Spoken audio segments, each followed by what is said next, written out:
Hello, in front of me I've got Nacon Revolution controller. In this video I'll show you how to switch analog sticks.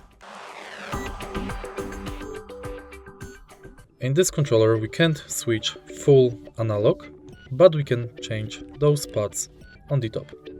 In order to do it, simply pull the pad up.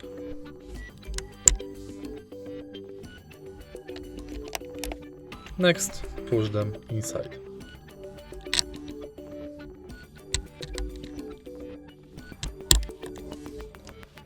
Take a look at this pad.